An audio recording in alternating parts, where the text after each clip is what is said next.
Hello, beautiful people. I just wanted to talk today a little bit about my journey, because I've come really far. So, just referring to where I've come from, I mean, I used to struggle a lot with depression and self-harm and a whole variety of eating disorders. And struggle being really the right here, because it is a battle. There's part of me that really wanted to be out of it, not feel these things and all of that, but it's a really vicious cycle, you know. I say with depression, the more you hate you hate yourself, you take it out on yourself, and then you feel worse about yourself and hate yourself even more.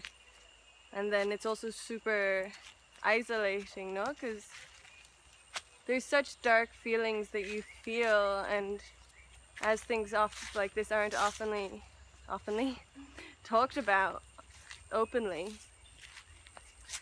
it can make it difficult to express them with other people, to talk about how you're feeling. So often it is, people will isolate themselves just so as not to be a burden on other people. And so it perpetuates, right? Because you don't talk about it and you feel worse about it and you feel more isolated and so on and so on. So there's that element. And the same with the self-harm, you know, I was cutting myself. The more I'd cut myself, the less I'd like myself. And so I cut myself some more. Got to a stage where I was just cutting over the same wound over and over and over again, because I didn't want my arms to be covered in scars. I didn't want everyone to know it, but I just wanted that release. And then the same with the eating disorders. I mean, initially I was bulimic for several years. I just got to this point where I'd like eat and make myself sick straight away, and then eat again and make myself sick, and eat, but like all right bang one after each other, and you're just like it's really difficult when you're in these places. Like, how do you get out? Because it feels really captivating, and it can be very difficult to know what actually the underlying issues are there. With retrospect now, I can see it's like this disconnect from myself, this total disconnect from myself, so much so that I wasn't expressing how I was feeling. I was suppressing it and I was resisting it. I wasn't allowing myself to feel what I was feeling. I didn't want to feel it. I wanted to run away, so I'd run away through cutting myself, through making myself sick, or whatever it was, through drinking, you know, or taking drugs. So yeah, this disconnect from self, this inability to express myself. And so how do I find myself here today, you know? I mean, I've learned through trial and error, you know, how to really love myself, how to really allow to experience all that I experienced, to experience me, and to express that. For it is through this allowing for these things to come up and expressing them that they flow and you move forward. However, as so long as you're resisting it and fighting it, it's not going to dissipate. It's going to keep coming up until we feel it and express it in a healthy manner.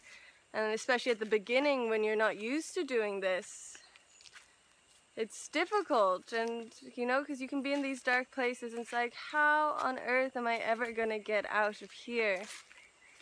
And it takes even becoming aware of your own emotions and the cause of them, if it's a habitual cause. There's so many different things to consider. So I mean, how did I learn all that I've learned? It's like so many practices. Travel has helped me a lot. Just being able to go to a new place and start over, to be a new person, you know? Like sometimes just places and people, you have a habit of being a certain way, of acting a certain way, that can be difficult to change. So having a fresh start is helpful, and then obviously then you figure out how to bring it back into your everyday life, back home perhaps, or maybe you go and start a new life altogether. You're cool, but just be sure that you're not running away from anything, because it all comes back eventually. That helped me. Psychedelic plant medicine, super helpful in getting a perspective on myself, just seeing myself clearly. It's when you are you, it's really difficult to see what triggers you, why you are the way you are. So psychedelic medicine really helped me with that.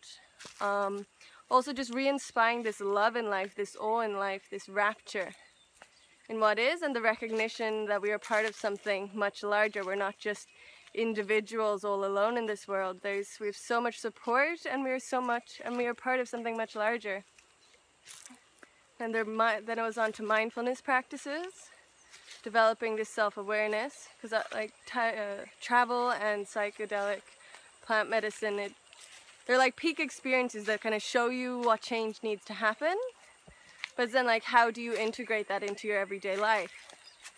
So that's where mindfulness practices were super helpful to me, and just really getting to know myself, just meeting myself and what is actually happening. I know it sounds really simple, but it is invaluable. And so often we have all these stories going on in our heads. We're running on automatic pilot, telling us what things are, how things ought to be.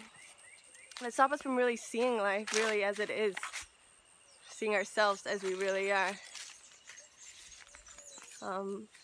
Mindfulness, and I moved on to yoga. Yoga has been awesome, super grounding for me, coming into my body. That was really pivotal actually in developing this loving relationship with my physical appearance, say. I used to hate it. I used to hate myself. And yes, I guess those are the main tools I've used. I won't go into right now, I don't think, about what I've learned from each and every one. I might do that another day. But yeah, I just wanted to share, because I was in such a dark place for a few years, and I had no idea how to get out. And sometimes I'd think I was getting out, you know, as like things started to get better, and then something would happen and I'd crash back down. And it's not that I'm like happy all the time nowadays either. I do feel sadness. We all feel sadness. We're human. We're emotional creatures, but it's like learning to express that in a healthy manner and allow it to dissipate on its own, not holding on to it, not identifying with it, and all this lovely stuff. So yeah, I'm going to try and get on some more and talk more about these things in the coming month or the coming months, but I just wanted to give a little brief history of my life experiences thus far. Anyway, I love you all. I'm wishing everyone a beautiful day. Ciao.